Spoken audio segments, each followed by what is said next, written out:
Javier se paró frente al altar improvisado en el jardín de la finca en las afueras de Madrid, con el sol de la tarde iluminando su rostro pálido.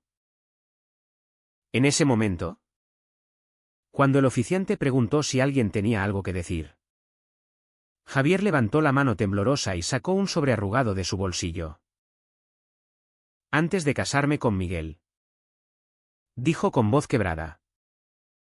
Debo contarles lo que mi familia me hizo hace 10 años. Me enviaron a un campo de conversión para curarme de ser gay. Y hoy revelo quién pagó por ese infierno. El silencio cayó como una losa sobre los invitados. Y los ojos de su madre se llenaron de lágrimas mientras su padre se ponía rígido en la primera fila. Miguel, a su lado, apretó su mano con fuerza. Pero Javier sentía el peso de los recuerdos aplastándolo. Todo había comenzado en Sevilla, en el seno de una familia católica conservadora donde las tradiciones eran ley. Javier tenía 18 años cuando su padre, don Antonio, un empresario textil de renombre, descubrió una carta de amor que Javier había escrito a un compañero de clase. La reacción fue inmediata y furiosa. Esto no es natural. Hijo. No en mi casa.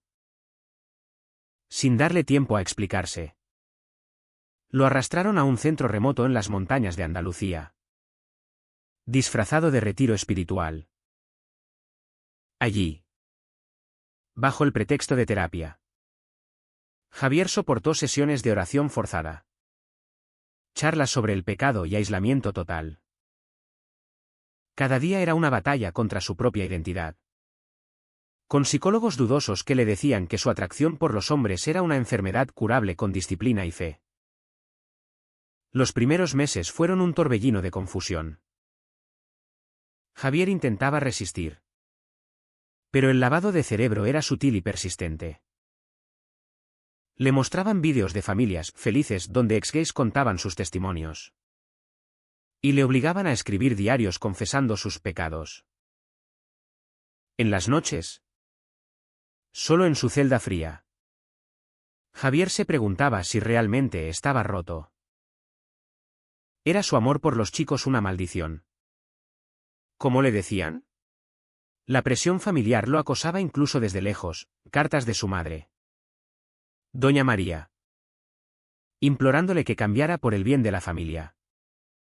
Y llamadas de su hermano mayor, Carlos, quien lo acusaba de avergonzarlos. Carlos, siempre el hijo perfecto, casado con una mujer devota y con 2 niños. Representaba todo lo que Javier no era. Si no lo superas, nos destruirás a todos, le había dicho Carlos en una visita, con los ojos fríos como el acero. Pero en ese infierno, Javier encontró un atisbo de luz en otro chico, Pablo, un joven de Barcelona que también había sido enviado allí por su familia. Compartían susurros en los pasillos, contándose historias de amores prohibidos. Pablo le habló de la resistencia, de cómo el mundo afuera estaba cambiando. Aunque en España, a pesar de las leyes progresistas como el matrimonio igualitario desde 2005, las familias conservadoras aún se aferraban a viejos prejuicios. No estamos enfermos, Javier. Ellos lo están, le dijo Pablo una noche. Y esas palabras plantaron la semilla de la duda. Sin embargo, la amistad se volvió peligrosa cuando los supervisores los descubrieron hablando. Pablo fue expulsado. Y Javier quedó solo, enfrentando castigos más duros, ayunos prolongados y sesiones de terapia de aversión, con imágenes que lo hacían vomitar de culpa. Al salir del campo 6 meses después, Javier no era el mismo. Regresó a Sevilla con una máscara de normalidad, fingiendo que había cambiado. Se matriculó en la universidad para estudiar Derecho, como quería su padre. Y salió con chicas para mantener las apariencias. Pero por dentro, el conflicto rugía. Cada noche, soñaba con Pablo y se preguntaba qué precio había pagado su alma. Su familia lo celebraba como un triunfo, ¿ves? Hijo. La fe obra milagros. Decía doña María, ignorando las sombras en sus ojos.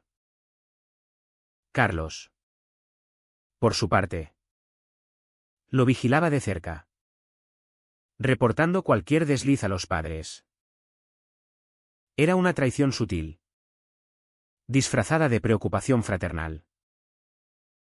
Años pasaron en esa doble vida. Javier se graduó y se mudó a Madrid para trabajar en un bufete, buscando distancia. Allí, en una cafetería del barrio de Chueca, conoció a Miguel, un profesor de literatura de 30 años. Abiertamente gay y sin miedos. Miguel era todo lo que Javier anhelaba, seguro de sí mismo, con una risa contagiosa y una pasión por la vida que contrastaba con su propia oscuridad interna. Su primer beso, bajo las luces de la ciudad, fue como un despertar. Pero Javier no podía entregarse por completo, los fantasmas del campo lo perseguían, haciendo que dudara de cada paso. ¿Y si mi familia se entera? ¿Y si me rechazan de nuevo? Se preguntaba en silencio. Miguel, paciente pero firme, lo empujaba a confrontar su pasado. No puedes vivir en las sombras para siempre, Javier. El amor verdadero requiere verdad. Sus conversaciones se volvían intensas, llenas de debates sobre identidad y sociedad. En España, donde el orgullo era una fiesta nacional, aún persistían bolsas de homofobia en familias tradicionales y comunidades rurales. Javier veía en las noticias casos de discriminación, y se preguntaba si su historia era única o parte de un mal mayor. La relación creció. Pero no sin tensiones, Javier cancelaba planes por miedo a ser visto. Y Miguel se frustraba con su secretismo. Un día, todo estalló. Javier recibió una llamada de Carlos: papá está enfermo. Ven a casa. Al llegar a Sevilla, encontró a su padre postrado, con un cáncer avanzado. En el lecho de muerte, don Antonio confesó: hijo, lo que te hicimos fue por amor. Pero ahora veo que fue un error. Las palabras fueron un golpe, pero insuficientes. Javier exigió la verdad: ¿quién pagó por el campo? Su padre murmuró algo inaudible antes de cerrar los ojos para siempre. Doña María, llorando, admitió que había sido idea de Carlos, quien había financiado todo con su herencia anticipada, convencido de que salvaría a la familia de la vergüenza. La revelación fue un terremoto. Javier confrontó a Carlos en la cocina familiar, con gritos que resonaron por la casa. «Me traicionaste. Pagaste para que me torturaran», acusó Javier. Carlos, defensivo, replicó: lo hice por ti. Por nosotros. En nuestra sociedad, ser así te destruiría. ¿Quieres que los vecinos hablen? Que pierdas todo. Era el choque de mundos, el conservadurismo arraigado contra la libertad individual. Javier se fue esa noche, cortando lazos. Pero el daño estaba hecho. La culpa lo carcomía: había sido correcto huir, o debía perdonar. De vuelta en Madrid, Javier le contó todo a Miguel, y juntos decidieron avanzar. Propusieron matrimonio en una cena romántica, jurando enfrentar el mundo unidos. Pero la boda no sería fácil, invitaron a la familia de Javier, sabiendo que sería una prueba de fuego. Doña María aceptó. Arrepentida, Carlos se negó al principio. Pero apareció en el último minuto, con una expresión tensa. ¿Y ahora? En el altar. Javier había decidido revelar la verdad. El sobre contenía documentos del campo. Pruebas irrefutables. Los invitados murmuraban. Algunos horrorizados. Otros solidarios. Miguel lo miró con orgullo. Pero Javier sentía el vértigo de la exposición. ¿Valdría la pena el precio de esta honestidad? Los murmullos se convirtieron en un rugido sordo mientras Javier abría el sobre y comenzaba a leer en voz alta. Aquí están los recibos, 10.000 euros transferidos desde la cuenta de mi hermano Carlos al Centro de Terapia Conversiva, en 2016. Carlos se levantó de golpe. Rojo de ira, esto es una traición. Javier. ¿Quieres destruir a la familia en tu propio día? La boda, que debía ser una celebración de amor, se transformaba en un tribunal público, con invitados divididos entre el shock y la empatía. Miguel intervino, poniéndose entre ellos. Esto no es traición, Carlos. Es justicia. Javier ha sufrido lo suficiente por vuestros prejuicios. Doña María sollozaba en su asiento, cubriéndose el rostro con las manos. Había sido cómplice pasiva, convencida por su marido y su hijo mayor de que era lo correcto. Ahora, viéndolo todo expuesto, el remordimiento la ahogaba. Javier continuó, describiendo las torturas emocionales, las sesiones donde le obligaban a negar su sexualidad, las noches de insomnio por el miedo al rechazo eterno. Pensé en suicidarme más de una vez, admitió. Y un jadeo colectivo llenó el jardín. La confrontación escaló cuando Carlos se acercó al altar. Eres un egoísta. ¿Crees que no sufrimos? Papá invirtió todo en ti. Y tú nos pagas con esto. Javier lo miró fijamente. Sufristeis por vuestra propia ignorancia. Yo sufrí por vuestras decisiones. Era el clímax de años de resentimiento. Carlos, siempre el protector, había actuado por un sentido distorsionado de deber familiar. En su mente, el campo era un salvavidas, no una cárcel. Pero ahora, enfrentado a la realidad, dudaba. ¿Había sido un héroe o un villano? Los invitados. Una mezcla de amigos liberales de Madrid y parientes conservadores de Sevilla. Reaccionaban de formas variadas. Algunos aplaudían a Javier por su valentía, otros susurraban sobre el escándalo. Una prima lejana, abiertamente lesbiana, se levantó y abrazó a Javier. Gracias por hablar. Yo pasé por algo similar. Su intervención abrió la puerta a testimonios improvisados, convirtiendo la boda en un foro sobre discriminación en España. A pesar de avances como la adopción por parejas del mismo sexo, las actitudes en ciertas regiones seguían ancladas en el pasado franquista. Miguel, sintiendo la tensión, sugirió una pausa. Pero Javier insistió en continuar. Sacó una foto vieja de Pablo, el chico del campo. Él no sobrevivió. Se quitó la vida un año después. El impacto fue devastador. Carlos palideció, recordando cómo había investigado el centro y lo había recomendado. Pensé que era lo mejor, murmuró. Pero sus palabras sonaban huecas. Doña María se acercó, tocando el brazo de Javier. Perdóname. Hijo.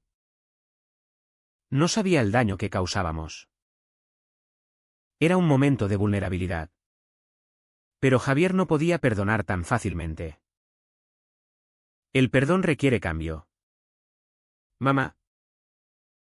¿Estás dispuesta a aceptarme tal como soy? La ceremonia se reanudó.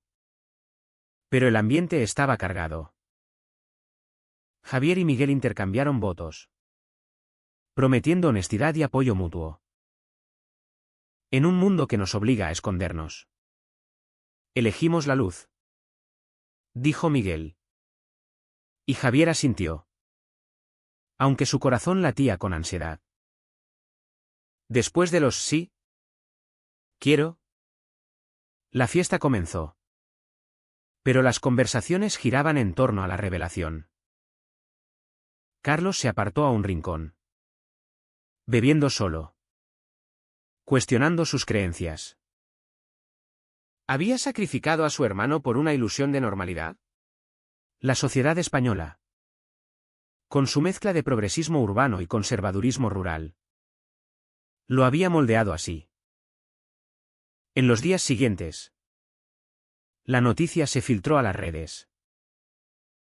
Amigos compartieron la historia. Y Javier recibió mensajes de apoyo de desconocidos. Pero también hubo backlash, anónimos lo acusaban de dramatismo, de manchar el nombre familiar.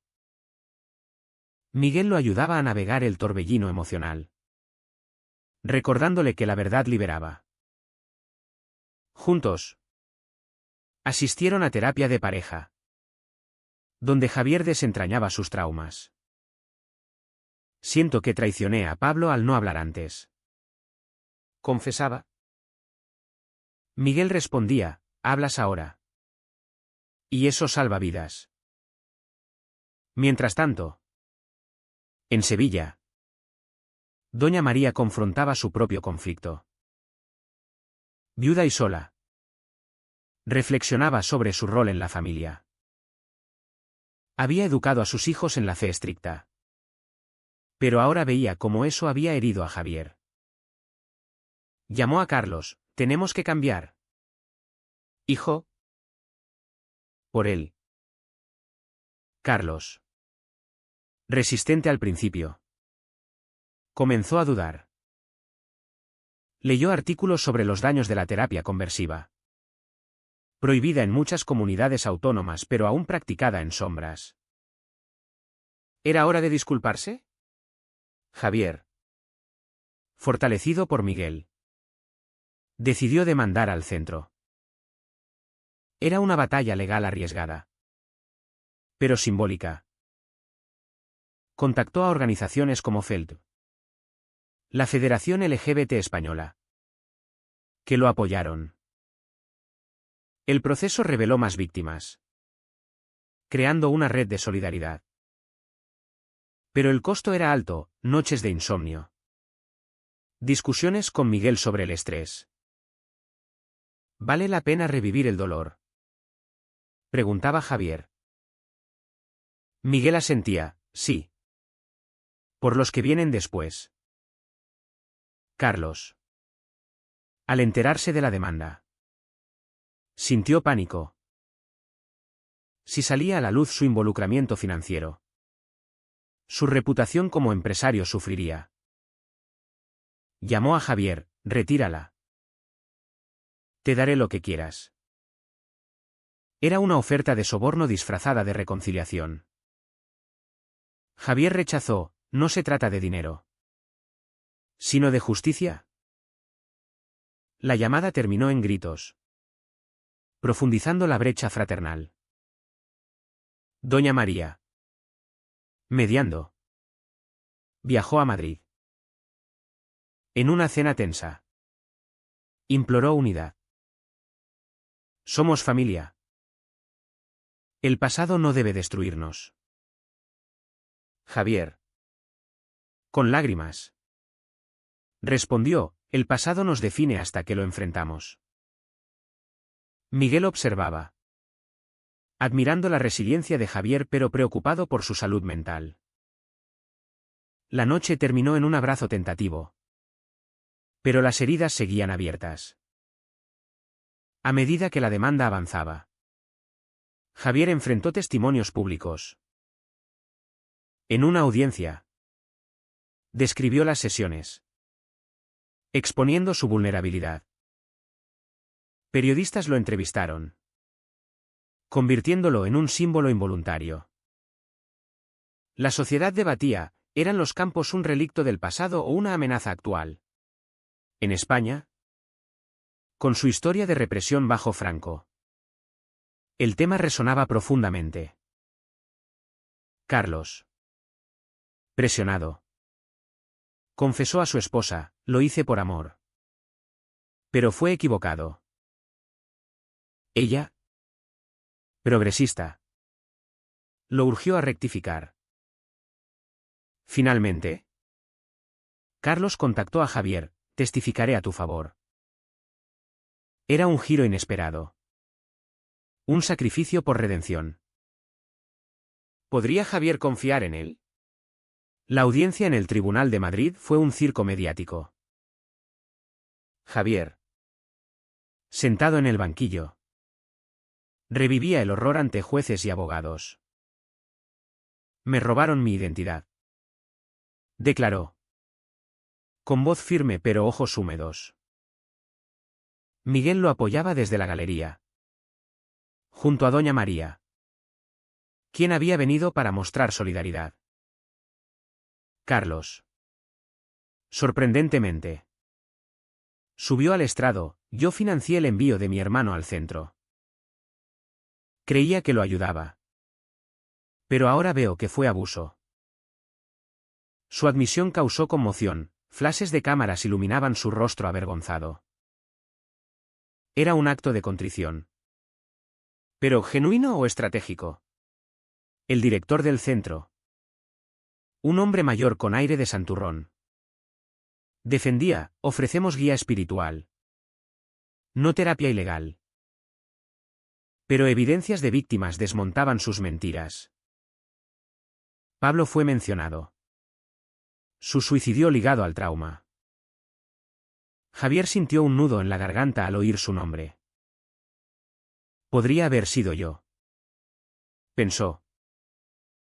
La sociedad española, observando, se dividía. Conservadores lo veían como ataque a la fe, progresistas como victoria contra la homofobia. Tras la audiencia, Javier y Miguel caminaron por el retiro, buscando paz.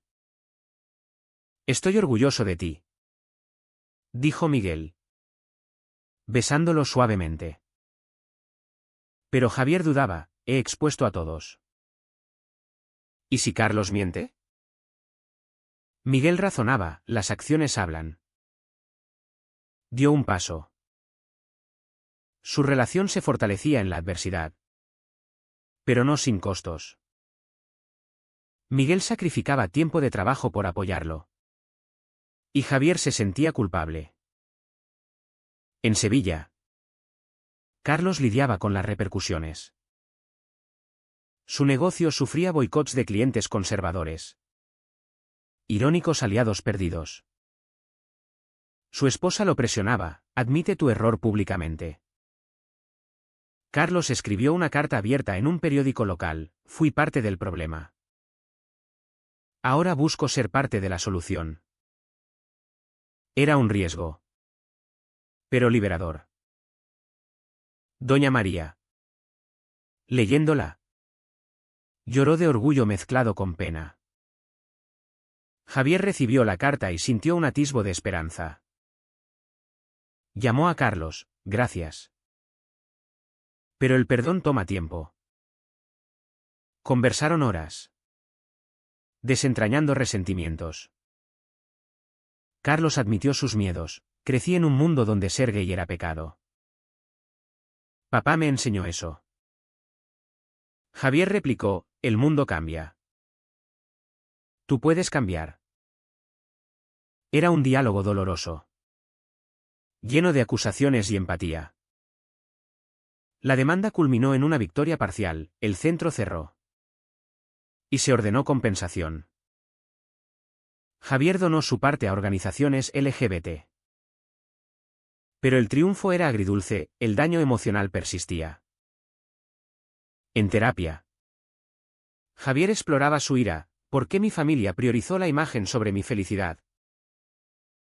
El terapeuta respondía, el cambio social es lento, pero individual. Miguel propuso un viaje a Barcelona para honrar a Pablo. Visitaron su tumba, dejando flores. Descansa, amigo.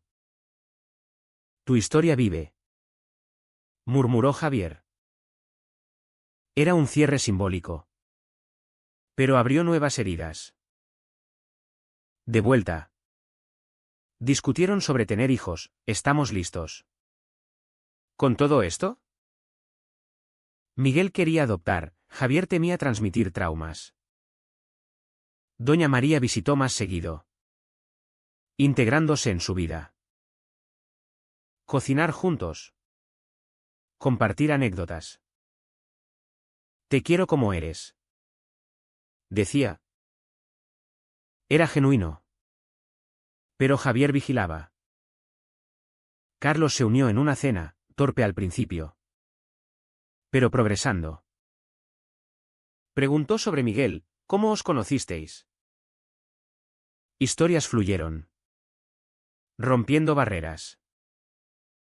Sin embargo, un revés llegó. Un artículo anónimo acusaba a Javier de fabricar la historia por fama. Provenía de ex empleados del centro. Javier se derrumbó, nunca acabará.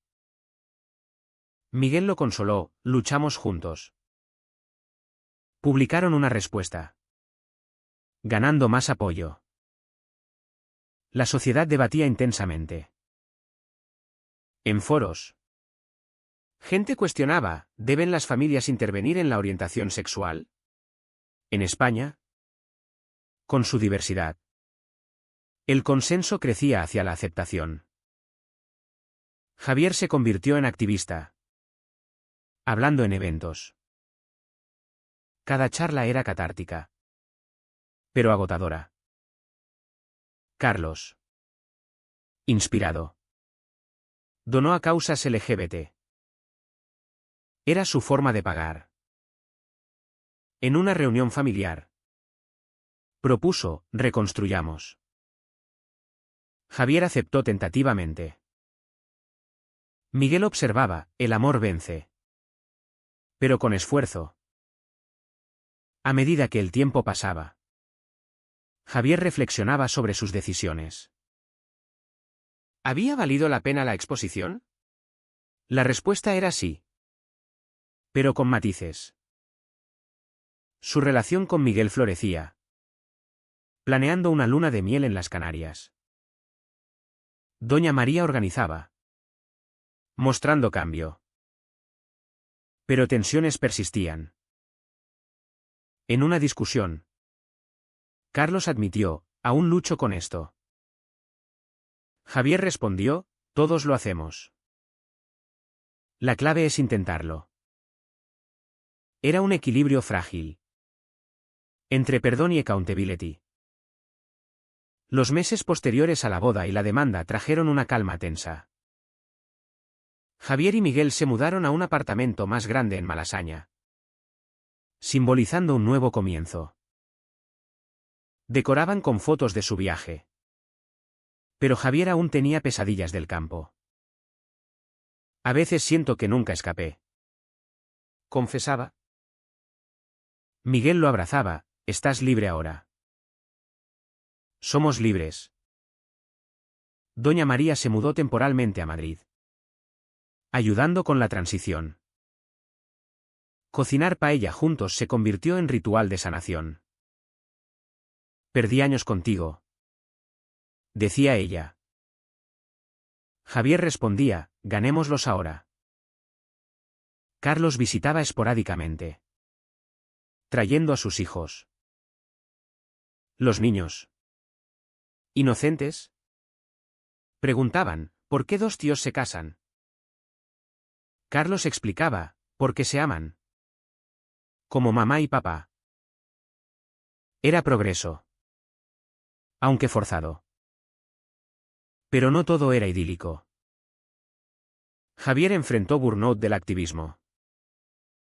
Un discurso en el Orgullo de Madrid lo dejó exhausto. Estoy cansado de ser el símbolo. Le dijo a Miguel. Este sugería, toma un respiro. Tu historia ya ha cambiado vidas. Javier cedió.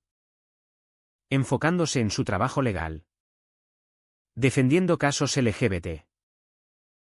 Una crisis surgió cuando Carlos reveló un secreto: papá sabía del campo y aprobó. Pero yo insistí. Era otra capa de traición. Javier explotó: ¿por qué no lo dijiste antes? Carlos, tenía miedo de perderte del todo. La discusión escaló. Pero terminó en lágrimas compartidas. Somos hermanos. Enfrentémoslo juntos, dijo Carlos. Doña María me dio, el pasado nos une en el dolor. Pero el futuro en la esperanza. Javier. Reflexionando. Perdonó parcialmente. No olvido. Pero avanzó. Miguel admiraba su fuerza: eres mi héroe. La sociedad española evolucionaba.